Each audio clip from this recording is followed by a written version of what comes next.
Venezuela, President Nicolás Maduro denounced that groups of the far right wing are orchestrating actions to prevent the victory of the great patriotic Paul Simón Bolívar.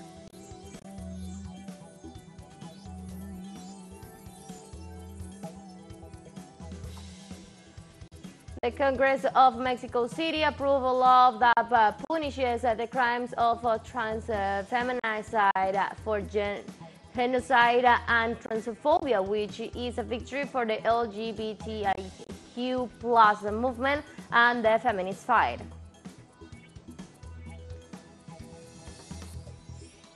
The Palestinian Food Distribution Program announced a cut in the food rations provided by the United Nations due to the massive displacements in the Gaza Strip.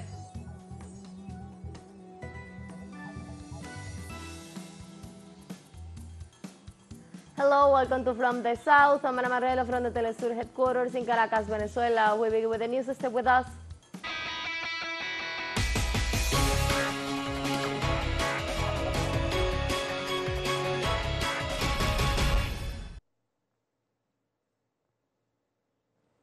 In Venezuela, President Nicolás Maduro denounced that a group of the far-right wing are orchestrating actions to prevent the victory of the great patriotic Paul Simón Bolívar. The spokesman of the Plataforma Unitaria Democrática, Viago Pilieri, affirmed this Thursday that the political party he represents will not recognize the results of the Venezuelan National Electoral Council in the elections of July the 28th. In a press conference, Pilieri detailed that PUD, which represents the extreme right candidate Mundo González, will only recognize the votes that are reflected in its own reports. Pilieri assured that his votes represents the will of the Venezuelan people and that those reports will say that Mundo González is the president-elect on next July the 28th. Vamos a tener las actas. We are going to have the minutes of the 30,026 polling stations, of the more than 15,000 voting centers, in the more than 1,100 parishes, in the 335 municipalities, and we are going to respect what those minutes say in a process that has to be free, democratic, and transparent on that day. Whatever our minutes say, which is the will of the people of Venezuela, of course we're going to respect it, and we're more sure than ever that those minutes are going to say that Mundo González is the president-elect on July 28th. Also in Venezuela, the extreme right wing manipulates the speech of the candidate for the great patriotic Paul Nicolás Maduro when he warned about stabilizing plans to not recognize the electoral results. Through social network, extremist sectors and several media outlets have disordered what Nicolás Maduro said when he warned about the possibility of a bloodbath in Venezuela if the extreme right does not win the elections. What was expressed by the candidate of the great patriotic Paul evides the destabilizing and discriminating plans of the fascism sector, which seeks to prevent a victory of the candidate of the great patriotic Paul.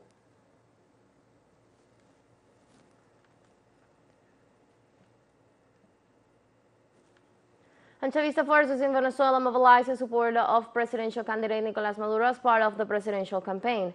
The main streets of the city of Valera in Trujillo State were filled by thousands of supporters of the presidential candidate for the great patriotic Paul Nicolás Maduro. The first vice president of the PSUV, Diosdado Cabello, assured that the President Maduro will achieve a great result in the victory.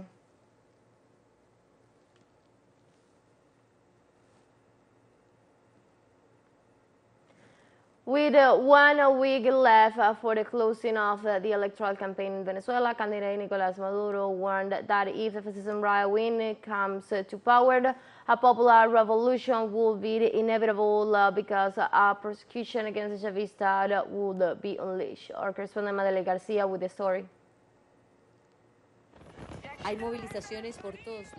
There are mobilizations everywhere. In the streets you can hear music, noise. More than 250 cities of the 24 states in the country have been visited by Nicolás Maduro, raising awareness of what is at stake on July 28. This is Barquisimeto, capital of Lara, in the west part of Venezuela. The people gathered close to the stage to wait for Maduro, with that passion that characterizes the Chavistas. The nation is at stake, our Venezuela, the country that President Hugo Chavez left us. That's why we warn the Venezuelan people to be on alert. It is the poorest people who raise their voices in support of Nicolás Maduro's candidacy. They are not willing to lose the social conquests and the project that made them visible.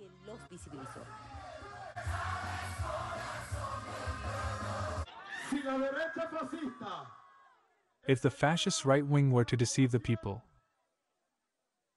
there could be a bloodbath and a civil war in Venezuela because the people won't let their country be taken away from them.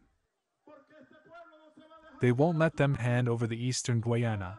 They won't let them privatize their social rights. In the last hours, there was an explosion in a gas pipeline in the state of Anzoátegui in the east of the country. There is also an alert of sabotage to the electrical system. The fascist right is desperate. They know that we are going to beat them hard on July 28th. They want to harm the country no matter what. They are betting on a hecatomb.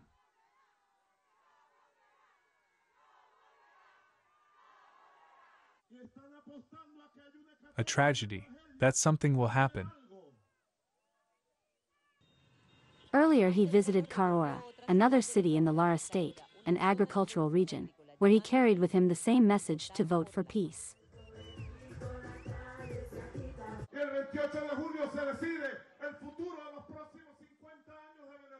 On July 28th, the future of the next 50 years of Venezuela will be decided. They represent fascism, hatred, revenge and violence.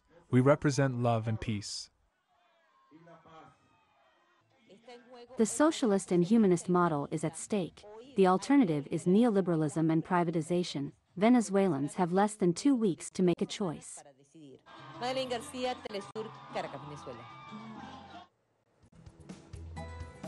Let's take a very first break, but remember you can now join us on our TikTok account at teleSUR English, where you'll be able to see news in different formats, news updates and more. Stay tuned for more news.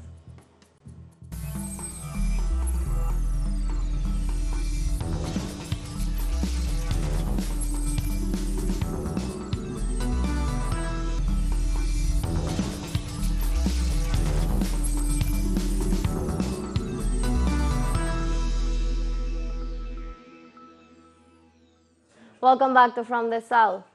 On Thursday, the Congress of Mexico City approved a law that punishes the crimes of transfemicide for the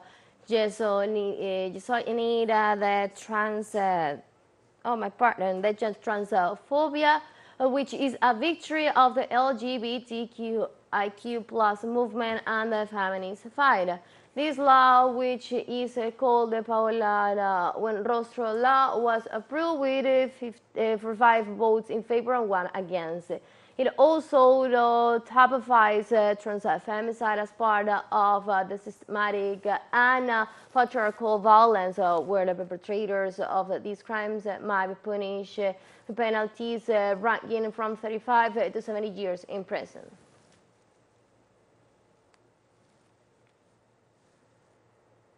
The Subcommittee on Constitutional Accusations of the Peruvian Congress decided to declare inadmissible the constitutional complaint against President Dina Boluarte in the case known as Rolex for the alleged crimes of improper passive bribery. The accusation was made last month by the interim national prosecutor Juan Carlos Villena and includes the governor of Ayacucho, Wilfredo Oscorima. The incident occurred after the president had in her deposition a total of around 15 Rolex watches, which caused tension in Peruvian politics, and as a result, two Peruvian ministers resigned and authorities right Boluarte's residence, stirring a motion in Congress that seeks the president's dismissal.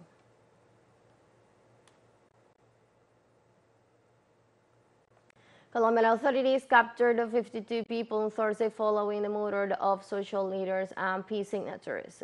Among those arrested were 14 members of the Central General Staff, the main descendants of the Revolutionary Armed Forces of Colombia, FARC, and 13 members of the Clan del Golfo criminal gang, according to the police source.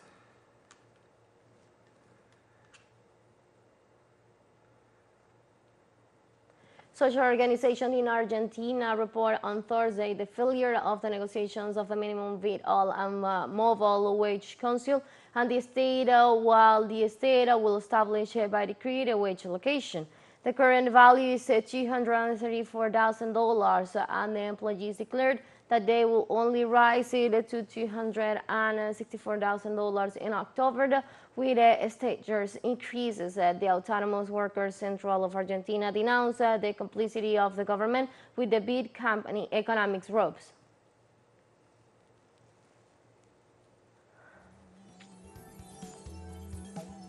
Let's take our last break, but before we invite you to join us on our WhatsApp community for our English-speaking audience, you can scan the QR code on the screen to join directly and share a link to reach more people. Because the news coverage of Latin America and the Caribbean, as well as the rest of the world. Let's stay connected and informed with teleSUR. More financial break, don't go away.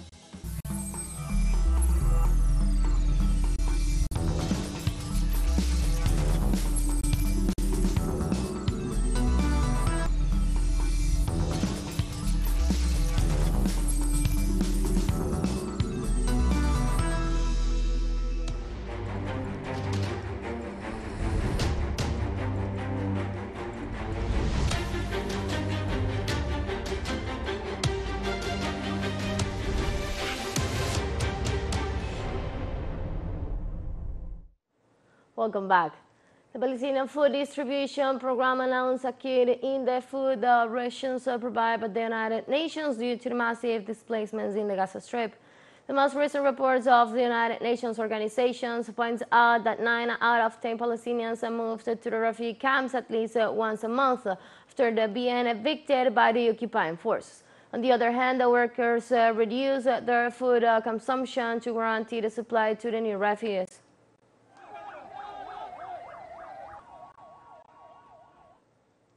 On Thursday afternoon, the Al-Fal school located southeast of Gaza City was the target of an Israeli airstrike that killed 2 civilians and wounded 5 more.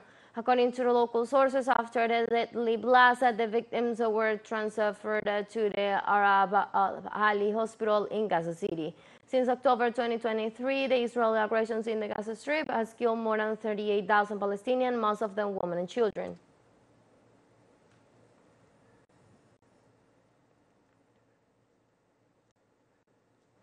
The Palestinian Ministry of Health in the Gaza Strip reported the presence of the polio-causing virus, which was found in samples. Regarding the fact, the health portfolio announced that tests have been performed on wastewater samples in coordination with the United Nations Children Fund, and the results have shown the presence of the virus. The Gaza Ministry of Health described the presence of the poliovirus as a new health catastrophe, while reporting that the virus is being stirred and leaked from among the tens of the displaced and in the populated areas due to the destruction of the infrastructure.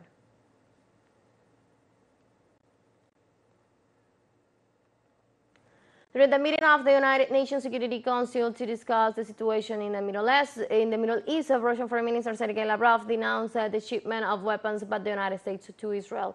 The Russian position is supported by the UN, which has consistently called for a halt to arms flows in order to bring about a cessation of the Israeli-Palestinian conflict. Lavrov shared agreeing with the UN's view that as soon as Washington's arms aid to Tel Aviv ends, the bloodshed will stop. Under this position, Lavrov also stressed that the Slavic nation supports a permanent ceasefire on Gaza territory, as well as a release of Palestinians deprived of their freedom.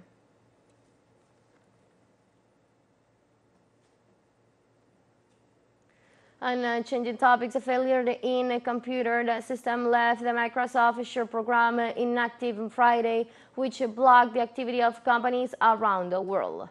Companies such as banks, airlines, telecommunications sectors, radio and television stations, and supermarkets were out of service due to the massive global blackout. On social networks, airport users uploaded videos showing the streams announcing the offline flight schedule. The problems were reported in Australia, Spain, India, United Kingdom, New Zealand, among others.